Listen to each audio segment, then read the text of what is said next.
Hello everyone, welcome back to help for body learning. So आज हम लोग देखेंगे प्लेसमेंट प्रिडिक्शन जो ऑलरेडी हम लोगों ने देखा हुआ था, ठीक है, KNN का यूज करके। सो सेम डेटा सेट पे यूजिंग सपोर्ट वेक्टर मशीन, ठीक है, सपोर्ट वेक्टर मशीन का यूज करके हम लोग यहाँ पे देखेंगे कि ये कैसे काम करता है, ठीक है। एंड डेफिनेटली आप लोग को सपोर्ट वेक्टर मशीन ये पहले से आना चाहिए, क्योंकि यहाँ पे मैं सपोर्ट वेक्टर मशीन ये एल्गोरिदम नहीं समझाने वाला हूँ, बट डायरेक्टली डेटा सेट पे जो है कि वर्क करके आपको रिजल्ट शो करने वाला हूँ। तो सपोर्ट वेक्टर मशीन क्या होता है एग्जैक्टली ये आप देखो, ठीक है। ये एक सुपरवाइज लर्निंग का क्लासिफिकेशन अप्रोच है, क्योंकि जो हमारे पास डेटा सेट है वो डेटा सेट भी आपको पता है कि एग्जैक्टली क्या है। डेटा सेट हमारा जो है वो एग्जैक्टली कैटेगराइज्ड है। That means we have to predict that कि कोई पर्टिकुलर कैंडिडेट है, उसका प्लेसमेंट होगा या नहीं होगा। दैट मीन्स यस और नो। तो कैटेगरिकल प्रिडिक्शन है, इसलिए यहाँ पे हम लोगों ने क्लासिफिकेशन अप्रोच यूज किया हुआ है। और क्लासिफिकेशन अप्रोच में आई am using a support vector machine. Okay, so let's go ahead without wasting a time. अब यहाँ पे जैसे आपको दिख रहा है, मैंने ऑलरेडी इसका कोड करके रखा हुआ है। उसके पीछे भी रीजन है कि मैं नहीं चाहता हूँ कि आपका जो है कि बहुत ज्यादा टाइम जाए, ठीक है, और वीडियो बहुत ज्यादा लंबा हो जाए। तो I just want to make it a short video and give you the quick overview about that, how you can make a project, how you can work on that particular data set, and how you can find out the best accuracy model using a support vector machine. Okay, so let's first of all I'll upload the data set,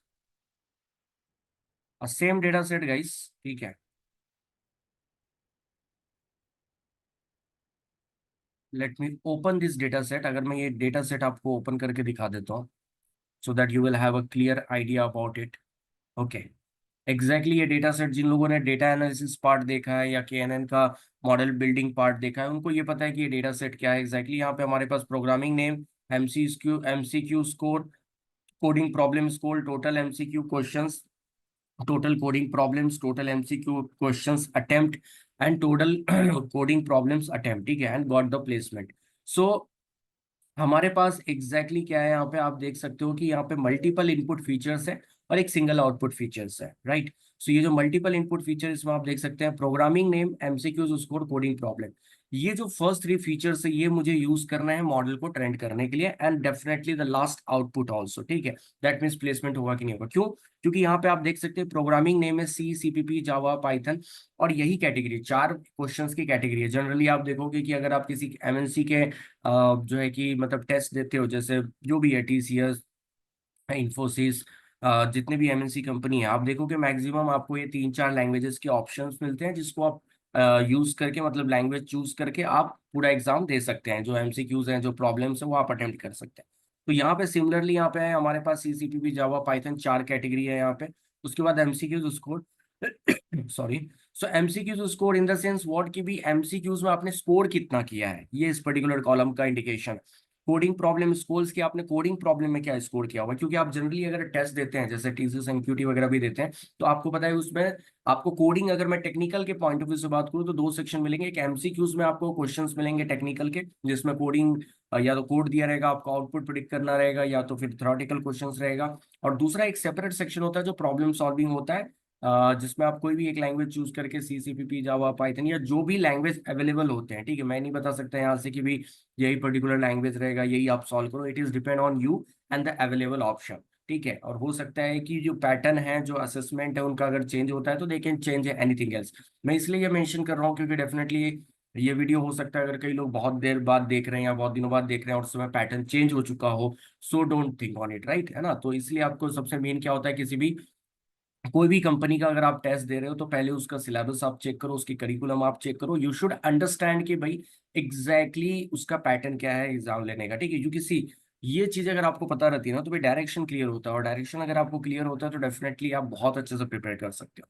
direction less preparation जो है कि बहुत कम result देता है, लेकिन direction oriented जो preparation है वो आपको काफी अच्छा जो है रिजल्ट देगा। So my suggestion to all of you, just understand, है ना, कि आप सिलेबस को देखें। But as of right now I am just going to focus on it. तो कोडिंग प्रॉब्लम में कितना स्कोर किया हुआ है आउट ऑफ 100 हम लोग यहाँ पे देख रहे हैं, ठीक है। फिर टोटल क्वेश्चंस कितने, टोटल क्वेश्चंस है यहाँ पे कितने हैं exactly. Total MCQs question, okay 100 नहीं है, सॉरी। टोटल MCQs क्वेश्चंस आपके जो है 60 हैं यहाँ पे। टोटल कोडिंग प्रॉब्लम्स यहाँ पे तीन है, ठीक है। और टोटल एमसीक्यूज क्वेश्चंस जो अटेम्प्ट कितने किए हैं वो भी यहाँ पे दिया हुआ है, ठीक है। मतलब हम लोग ऐसा नहीं है कि मॉडल हम लोग ऐसे ही ट्रेंड करें, हम लोग इस पे भी मॉडल को ट्रेंड कर सकते हैं। एंड टोटल कोडिंग प्रॉब्लम्स कितने अटेम्प्ट किए हैं और उसके बेस पे वो प्लेस हो पा रहा है नहीं हो पा रहा है, ये डिसीजन यहाँ पे हम लोग देख पा रहे हैं, ठीक है, प्रिडिक्शन देख पा रहे हैं। तो यही बेस पे हमें प्रिडिक्शन मॉडल बनाना है, so that we can predict the next upcoming inputs through user or from any side. Okay, and we should able to our algorithm should able to predict what will be the expected output, right? That means that he or she, that candidate will place or not, okay, on the basis of these scores. So यहाँ पे आप देख सकते हो total coding problems, ठीक है। अभी यहाँ पे आप बोलोगे कि मैं कितने यूज कर रहा हूँ, मैं यहाँ पे ये फर्स्ट 3 कॉलम ही यूज करके रहे। ये जो फर्स्ट 3 फीचर्स आप देख रहे हो, एक तो प्रोग्रामिंग नेम, क्योंकि ये मेरे लिए बहुत ज्यादा इंपॉर्टेंट है, मुझे पता चलना चाहिए कौन सा लैंग्वेज यूज करके पर्सन जो है ज्यादा प्लेसमेंट ले पा रहा है, या कौन कितने ऐसे कैंडिडेट है जो पर्टिकुलर किस लैंग्वेज पे सी सीवीपी जावा पाइथन किस पे वो ज्यादा से ज्यादा अपना वेटेज रख रहा है। दूसरा है आपका एमसीक्यूज स्कोर, कि एग्जैक्टली एमसीक्यूज स्कोर में कितना स्कोर आप कर रहे हो, कोडिंग प्रॉब्लम में आप कितना स्कोर कर रहे हो। तो I am just using this 3 features as per your choice guide, you can select what kind of features you can select, because मेरे ट्रेनिंग में मैं कई बार ये डेटा सेट देता हूँ, और जो स्टूडेंट्स होते हैं वो कई बार पूरे फीचर्स भी यूज करते हैं, कुछ लोग इसमें से 2-3 फीचर्स निकाल देते हैं और बाकी फीचर्स भी यूज करते हैं। तो it is depend on your choice. आपको एक्यूरेसी बढ़ाने के लिए एक्सपेरिमेंटेशंस करने पड़ते हैं, ये आपको समझ के चलना है, ठीक है। क्योंकि एक्यूरेसी जो मॉडल की है वो ऐसे नहीं होगा कि डायरेक्टली इंप्रूव हो जाएगा, that is you have to do a constant, I tell you that you have to do the constant experiment on it, right. So let's focus on it now. First of all I will just explain very quickly, ठीक है। यहाँ पे मैं ज्यादा time नहीं लूंगा, because as early in the starting first at the starting of the video I mentioned that I don't want to make it a very long video na, like a 1 hour 1.5 hour, I just want to finish it within a half an hour. So पहले सबसे पहले आपको as usual मेरा style पता है कि भी I just use the libraries whatever the libraries is required। वैसे तो मैटप्लॉट का मैंने यहाँ पे यूज नहीं किया हुआ है, बट ठीक है मैंने यहाँ पे इंपोर्ट किया हुआ है। I just play this cell. Then the second point is that you have to import the data set, क्योंकि अभी पहला फेज है आपका डेटा प्री प्रोसेसिंग, और डेटा प्री प्रोसेसिंग के हिसाब से आपको फीचर्स सिलेक्शंस करने बहुत जरूरी है, और फीचर्स को क्लीन करना भी जरूरी है। तो यहाँ पे आप मैंने जैसे मेंशन किया था कि आई am just using the first 3 features, programming name, MCQ score and coding problem score, right. I am using this first 3 features, I'm not using another features, okay, I'm not using another features। सो उसमें कोई issue नहीं है, that you can use, मैंने जैसे mention किया आप अपने choice के अकॉर्डिंग यूज कर सकते हैं, ठीक है।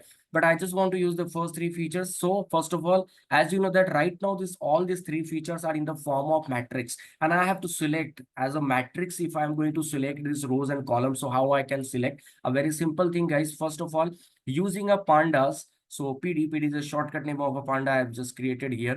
pd dot I call the read underscore csv function, and inside the read underscore csv function I have given the path। जो अभी मैंने डेटा सेट यहाँ पे अपलोड किया हुआ है, यहाँ से आप इसका पाथ कॉपी कर सकते हैं। You can just copy this path and you can paste here. So what it will do, read underscore csv function will read the entire data from your csv file। ये जो csv file आपको दिख रहा है right now, जो मैंने upload किया हुआ है, इसमें से पूरा का पूरा डेटा रीड करेगा। अभी वो फर्स्ट 3 फीचर सिलेक्ट नहीं कर रहा है, right now it is selecting the entire features, right, all the features 1 to 9 या 1 to 10 जो भी आप बोल सकते हो, सारे फीचर्स से सिलेक्ट करेगा। क्योंकि बॉस आपको पता है कि भी हम लोग यहाँ पे डायरेक्टली सीएसवी में जाकर के ऑपरेशंस नहीं करने वाले हैं। हम लोग को सीएसवी से डेटा निकाल के एक वेरिएबल में, एक डेटा फ्रेम में लोड करना पड़ेगा, और फिर उस डेटा फ्रेम के साथ, उस वेरिएबल के साथ हमें जो भी ऑपरेशंस करने हैं वो करने पड़ेंगे, right. You can't go and directly work with the CSV file. CSV file के साथ हम लोग डायरेक्टली काम नहीं करेंगे, मतलब सीएसवी में जाकर के हम ऑपरेशन नहीं करेंगे। It's kind of similar thing that you have a MySQL, PostgreSQL और एनी काइंड ऑफ डेटाबेस। सो हम लोग डेटाबेस से डेटा सिलेक्ट करके, टेबल से डेटा सिलेक्ट करके लाते हैं, उस पर मॉडिफिकेशंस करते हैं, अल्टरेशंस करते हैं, अपडेशंस जो भी आपको करना है, and then again you insert that data, you save that data in your table, है ना। हम लोग डायरेक्टली टेबल में जाके ऑपरेशंस नहीं करते हैं, we have to select that data. Similarly here what that we have to do, it will select entire the data and it will return, क्योंकि ये रीड अंडरस्कोर सीएसवी का आपका एक फंक्शन है।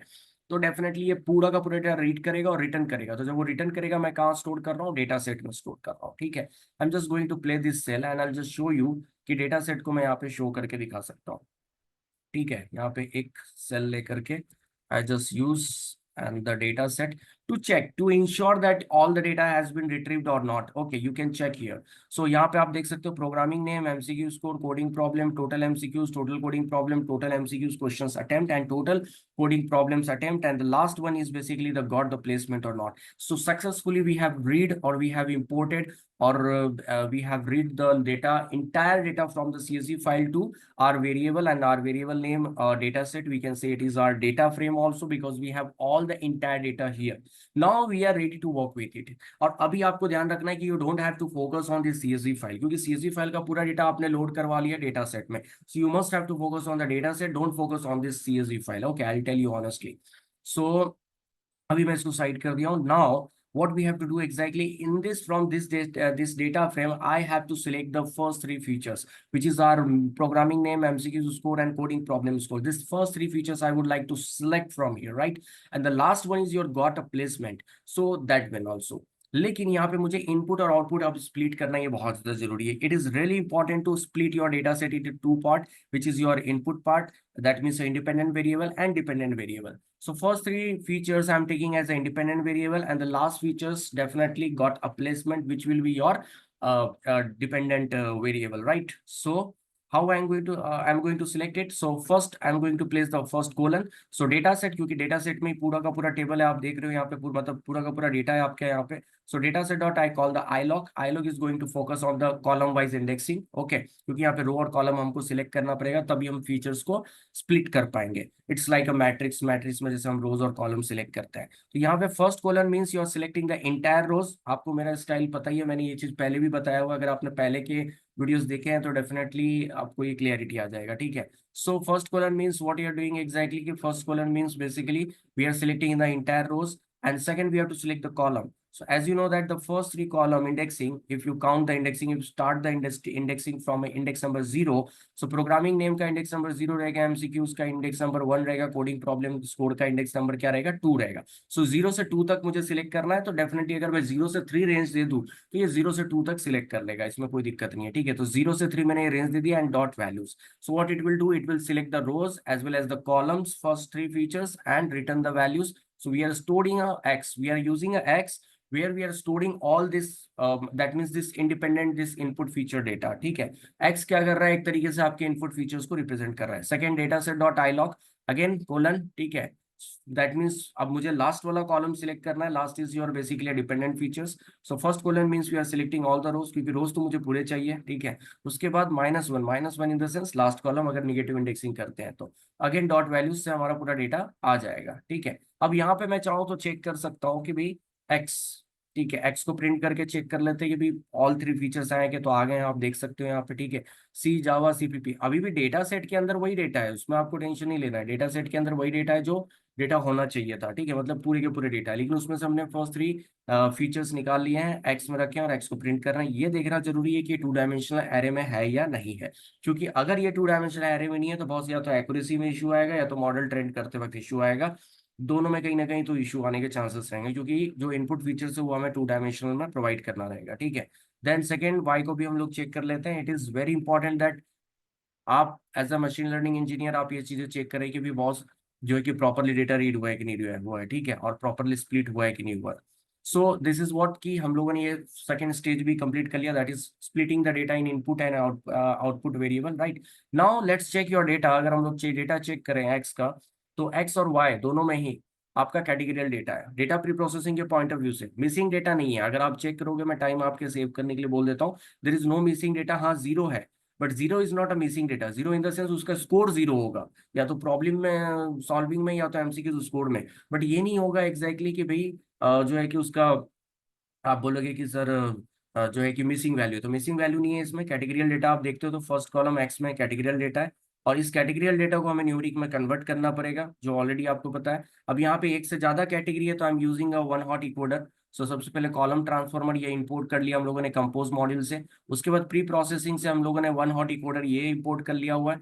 एंड देन यहाँ पे हमने 3 आर्गुमेंट पास कर दिया हुआ है. कॉलम ट्रांसफॉर्मर का ऑब्जेक्ट बनाया सिटी, और ट्रांसफॉर्मर करके हम लोगों ने यहाँ पे उसके अंदर लिस्ट, और लिस्ट में 3 आर्गुमेंट पास कर रहे हैं. सबसे पहले हम बता रहे हैं कि भी हम यहाँ पे क्या कर रहे हैं, इनकोडिंग कर रहे हैं. Encoding in the sense categorical data को न्यूमेरिक में कन्वर्ट कर रहे हैं. Second, one hot encoder method का यूज करके कर रहे हैं, क्योंकि बॉस यहाँ पे इनकोडिंग करने के और भी मेथड्स हैं. तो यहाँ पे एक से ज्यादा, दो से ज्यादा कैटेगरी है, इसलिए हम लोग वन हॉट डिकोडर यूज कर रहे हैं। थर्ड, कि कौन से इंडेक्स का करना है। तो एज यू नो दैट कि अभी हमारा एक्स वेरिएबल डेटा और एक्स में हमारा जो है इंडेक्स नंबर 0 है, ठीक है। Reminder equal to pass through, कि बाकी का डेटा जो है कि पास हो जाना चाहिए, मतलब एक्सेप्ट दिस 3, बाकी कोई कॉलम सिलेक्ट ना करें। ct dot fit underscore transform, और इसमें हम लोग क्या कर रहे हैं, एक्स को दे रहे हैं, क्योंकि ये जो तीन फीचर्स हैं वो आपको पता है कहाँ पे, एक्स के अंदर में है, ठीक है। जो अभी हमने प्रिंट किया था यहाँ पे, ठीक है।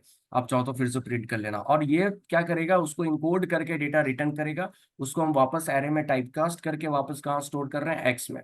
तो जब मैं इसको वापस से प्रिंट करूंगा, तो आप चेक कर सकते हो यहाँ पे वो चार कैटेगरी के हिसाब से देखो, चार नए कॉलम्स क्रिएट कर दिए हैं, है ना, डमी वेरिएबल्स क्रिएट कर दिए हैं। अब ये चीज आप बाद में डिटेल में, ये देखो, अब मैं आपको पहले बोला, मैं यहाँ एल्गोरिदम नहीं समझा रहा हूँ, यहाँ पे मैं डायरेक्टली मॉडल ट्रेंड करके बता रहा हूँ। तो यहाँ पे फर्स्ट 4 कॉलम्स किसके लिए क्रिएट हो गए, क्योंकि सी सीपीपी जावा पाइथन हमारे पास चार कैटेगरी थे, चार यहाँ पे कॉलम्स हमारे पास आ गए डमी वेरिएबल्स, ठीक है। और दो कॉलम हमारे जो एमसीक्यूज स्कोर और कोडिंग प्रॉब्लम स्कोर था उसके हैं, ठीक है। Now let's go ahead. अब इसके बाद आपको पता है कि जो वाई वेरिएबल था आपका, वाई में भी डेटा था, है ना। वाई में भी कौन सा डेटा था, वाई में भी आपका यस नो वाला डेटा था, राइट। आप चाहो तो देख सकते हो, वाई में भी आपका क्या था, यस नो वाला डेटा था, राइट।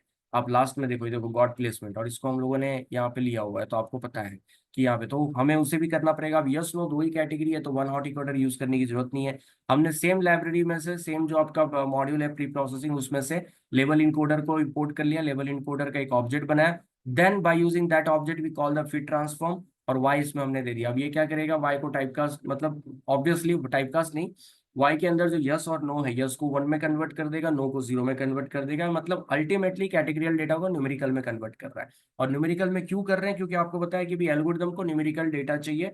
एल्गोरिदम के पॉइंट ऑफ व्यू से उसका जो डिजायर्ड फॉर्मेट है, जो डिजायर्ड इनपुट एरिया है, क्राइटेरिया है, उसके हिसाब से आपको डेटा देना पड़ेगा। And that's why we are cleaning the data, we are just pre processing the data. Sorry. यहाँ पे आप देख सकते हो वाई, ठीक है। वाई को मैं अगर प्रिंट कर दूं, तो वापस से आप देख सकते हो कि 1010 उसने पूरा डेटा कर दिया। Then we have to split the data into 80:20 ratio, ठीक है। आप 80:20 या 90:10 या 95:5 या 75:25, मतलब 75% डेटा आप जो है कि ट्रेनिंग के लिए, 25% डेटा आप टेस्टिंग के लिए रख सकते हैं, या 90% डेटा ट्रेनिंग के लिए, 10% डेटा टेस्टिंग के लिए आप यूज कर सकते हैं। It is as per your choice, and obviously the size of data set, the size of data set is really matter, because on the basis of that you take a decision that how much data you required for the training purpose and how much data you required for the testing purpose. It is entirely, the game is depend on the data set, boss. Okay, understand your data is a very important. That's why as a data scientist, as a machine learning engineer, you have to focus on the data centric view, right?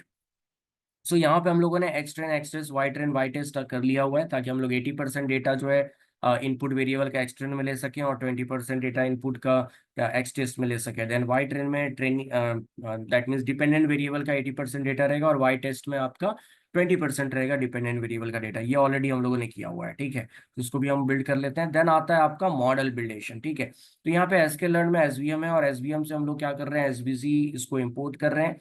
SVC का हम लोगों ने object बनाया CLF, और SVC में आपको colonel decide करना पड़ता है। अगेन मैं आपको मेंशन कर रहा हूँ कि यहाँ पे मैं जो है कि एल्गोरिदम नहीं बता रहा हूँ, यहाँ पे डायरेक्टली मैं मॉडल ट्रेन कर रहा हूँ। अगर एल्गोरिदम बता रहा होता तो उसका एक सेपरेट वीडियो बनता, क्योंकि वीडियो मतलब इसकी लेंथ बहुत इंक्रीज हो जाती है, बहुत ज्यादा बड़ा हो जाता, आपको पता है ना। पहले मैं एल्गोरिदम बताता, फिर मॉडल ट्रेन बताता, ये दोनों चीजें डिफरेंट हो जाती। तो I am just explaining the model training, कि उस डेटा सेट पे, जो डेटा सेट मैं यूज कर रहा हूँ, उस पर आप मॉडल ट्रेनिंग कैसे करोगे, ठीक है। अंडरस्टैंड। और लास्ट में मैं बता दूंगा कि डेटा सेट आप कहाँ से यूज कर सकते हो, बट अंडरस्टैंड इट कि यहाँ पे मैं क्या बता रहा हूँ, ठीक है। तो कर्नल इक्वल टू लीनियर, है ना।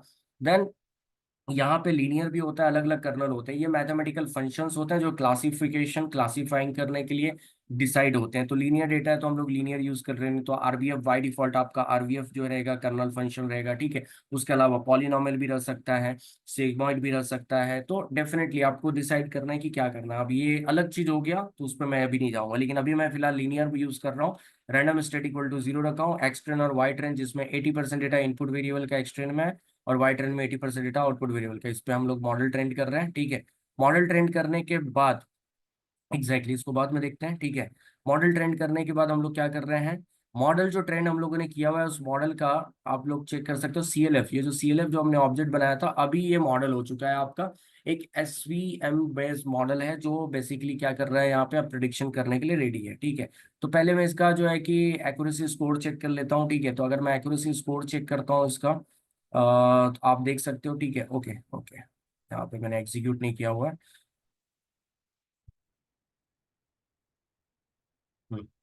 लाइब्रेरीज मैंने इंपोर्ट नहीं की थी, ठीक है, क्योंकि यहाँ पे देखो मैट्रिक्स में से एक्यूरेसी स्कोर और कंफ्यूजन मैट्रिक्स दो चीजें इंपोर्ट करनी है। तो मैं यहाँ पे एक्यूरेसी स्कोर पहले दिखा देता हूँ, वाई टेस्ट और वाई प्रेड का, ठीक है। तो वाई टेस्ट और वाई प्रेड आप बोलोगे क्या है ना, वाई टेस्ट तो आपका एक्चुअल 20% डेटा है जो डिपेंडेंट वेरिएबल का है, और वाई प्रेड में हमने क्या किया है, CLF dot predict function use किया, और प्रेडिक्ट फंक्शन में हम लोगों ने क्या कर दिया, ये एक्स टेस्ट को डाल दिया। और एक्स टेस्ट में आपको पता है कि क्या है, आपका एक्स टेस्ट में आपका 20% डेटा है इनपुट वेरिएबल का। अगर अगर आपको ये चीज क्लियर ना हो रही हो तो मैं इसको प्रिंट करके दिखा देता हूँ। अब वो 20% इनपुट डेटा का ये क्या रिटर्न कर रहा है, predict function output prediction return कर रहा है, ठीक है, आप देख सकते हो। क्योंकि CLF आपका मॉडल है, ध्यान रखो, अगर मेरे पहले की वीडियोस आपने देखे तो it will be very much clear. CLF क्या है आपका, CLF is basically right now model, क्योंकि हमने इसको यहाँ पे ट्रेंड कर दिया है 80% इनपुट डेटा और 80% आउटपुट डेटा पे प्रॉपरली ट्रेंड किया हुआ है। तो CLF का यूज करके अभी हम लोग प्रिडिक्शन कर सकते हैं। तो अगर मैं इनपुट में देता हूँ बेसिकली, सपोज करके चलो इनपुट में मैं देता हूँ लैंग्वेज का नेम, उसके बाद जाकर के आपका MCQ score, coding problem score, तो क्या प्रिडिक्ट करना चाहिए, प्लेस या नॉट प्लेस। अब प्लेस नॉट प्लेस वो कैसे प्रिडिक्ट करेगा, प्लेस का है मतलब यस, और यस को हमने कन्वर्ट कर दिया 1 में, और नॉट प्लेस मतलब नो, नो को हमने कन्वर्ट कर दिया 0 में, तो 1 या 0 रिजल्ट जो है कि प्रिडिक्ट करके रिटर्न करेगा। वैसे ही आप देख सकते हो एक्स टेस्ट में हमारा 20% डेटा है इनपुट वेरिएबल का, तो वो प्रिडिक्ट करेगा और उसका आउटपुट रिटर्न करेगा वाइपरेट, जो वाइपरेट हम लोग यहाँ पे प्रिंट करके दिखा रहे हैं। अगर मैं इसको इस तरीके से भी दिखाऊं, ठीक है, तो यहाँ पे भी आप देख सकते हो, मैं इसको कमेंट कर देता हूँ। और यहाँ पे देखो CLF डॉट प्रिडिक्ट, ठीक है, आप ये बोलोगे ये डेटा कहाँ से उठा है, तो आपको पता है प्रिडिक्शन चेक करने के लिए आपको 2 डायमेंशनल एरे में ये डेटा देना पड़ेगा, ठीक है, और 2 डायमेंशनल एरे डेटा आप बोलो तो यहाँ से, राइट।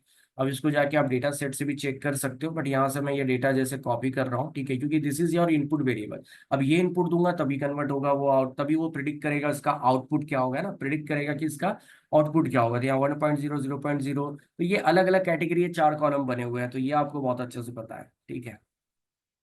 नहीं पता है तो गाइस बेसिक्स पे काम करना पड़ेगा आपको, मैं इतना ही बोलूंगा, ठीक है। सो यहाँ पे हम लोग दे देते हैं ये इनपुट, राइट। अब इसके बेस पे वो प्रिडिक्ट करके वाई प्रेड का आउटपुट देगा, ठीक है। तो यहाँ पे प्रेड को ही मैं डायरेक्टली प्रिंट कर देता हूँ, तो बताएगा कि ये इनपुट के बेस पे कि प्लेस्ड है नॉट प्लेस। अब डेफिनेटली वो प्लेस होगा इसलिए वो 1 दे रहा है, ठीक है। डेफिनेटली वो प्लेस होगा इसलिए क्या दे रहा है, 1 दे रहा है, मतलब यस कि वो प्लेस होगा based out of this input data, तो यूजिंग अ प्रेडिक्ट फंक्शन। और इसी के बेस पे देख सकते हो, जैसे मैं यहाँ पे ये प्रेडिक्ट करवा रहा हूँ, तो अगर वो 1 रिटर्न करता है तो 1 जो भी रिटर्न करेगा, आपको पता है यहाँ क्या रिटर्न कर रहा है, 1 या 0 रिटर्न कर रहा है, तो जो भी रिटर्न करेगा उसको मैं प्रेड में स्टोर कर रहा हूँ और चेक कर रहा हूँ। अगर वो 1 है, प्रेड इक्वल टू 1 है, तो मैं क्या मैसेज दे रहा हूँ कि बॉस प्लेस हो जाएगा, मतलब मैं ये प्रिडिक्शन उसको बता रहा हूँ सामने वाले को। जस्ट इमेजिन है ना, मशीन लर्निंग में इमेजिनेशन, और जो है imagination in the sense based out of your facts, based out of your actual data and actual जो एल्गोरिदम है, जो डिटेल्स हैं, उसके बेस पे आप चीजें प्रिडिक्ट करते हो। तो मैं रिकमेंड कर रहा हूँ कि बॉस यहाँ पे ये प्लेस होगा या नॉट प्लेस्ड होगा, ठीक है। तो यहाँ पे सीधा सीधा आ रहा है कि भी प्लेस होगा, क्योंकि ये 1 रिटर्न कर रहा है। अगर मैं दूसरा कोई डेटा उठाऊं, जैसे कि ये डेटा लेता हूँ, ठीक है, तो डेफिनेटली इसमें आपका कोडिंग प्रॉब्लम में स्कोर 0 है और MCQs में 19 है, ठीक है। तो डेफिनेटली ये बताना चाहिए कि भी ये नॉट प्लेस डेटा ही होगा, ठीक है, क्योंकि ये 0 रिटर्न करेगा। यहाँ पे ये क्या रिटर्न करेगा, 0 रिटर्न करेगा। And as you know that not placed वो बोल रहा है, क्योंकि ऑब्वियसली यहाँ पे 0 रिटर्न करेगा और ये कंडीशन फॉल्स होगी, इसमें आएगा। तो देखो प्रिडिक्शन रिकमेंडेशन जो चीजें होती है वो एक अलग पार्ट हो जाता है, मॉडल बिल्डिंग एक अलग पार्ट हो जाता है ना, वो बाकी आप कैसे करते हो उस पर डिपेंड करता है। तो यहाँ पे आप देख सकते हो मैंने एक्यूरेसी चेक किया इसका स्कोर, तो 95% आ रहा है, 0.95, दैट मीन्स 95% इसकी एक्यूरेसी है। And that's really great, congratulation, क्योंकि 95% एक तरीके से बेटर है, बट इसका आप इंक्रीज कर सकते हो। मेरे कुछ स्टूडेंट हैं जिन लोगों ने 96, 97% तक भी गए, 98 तक भी गए हैं वो लोग, ठीक है, बेस्ड आउट ऑफ जो डेटा उन्होंने प्रिपेयर किया उस पर पूरा गेम है। तो वो वहां तक भी उन्होंने अचीव किया हुआ है। देन यहाँ पे आप कंफ्यूजन मैट्रिक्स चेक कर सकते हो, कंफ्यूजन मैट्रिक्स में भी चेक कर सकते हो कितना सही प्रोडिक्शन है, कितना गलत प्रोडिक्शन है। So this is the entire and overall things guys, ठीक है। बाकी अगर इसको ग्राफिकली आपको रिप्रेजेंट करना है, विजुअल रिप्रेजेंटेशन करना है, वो भी आप कर सकते हो, आप चेक कर सकते हो ग्राफिकली चीजों को प्रेजेंट करके कि कैसे काम कर रहा है। For right now it is okay. I hope कि आपको ये चीजें इन शॉर्ट समझ में आई होगी, ठीक है, क्योंकि मैं इन शॉर्ट समझाने की कोशिश कर रहा था। अब बात आती है कि आप इसका डेटा सेट कहाँ से ले सकते हो। तो डेटा सेट के लिए भाई यहाँ पे मैं देख सकते हो आप, ठीक है, टू AI, ठीक है, इस पे चले जाओ आप। और यहाँ से आप ये प्लेसमेंट एनालिसिस या KNN किसी में भी चले जाओ, वहां से आप डेटा सेट डाउनलोड कर सकते हो, ठीक है। मतलब यहाँ से आप जा करके ये डेटा सेट यहाँ से आप डाउनलोड कर सकते हो। So I hope it is understandable guys. कुछ अगर क्वेश्चंस आपके रहते हैं तो you can ask me in the comment box, definitely I will reply you on it. Okay, so thank you very much to all of you.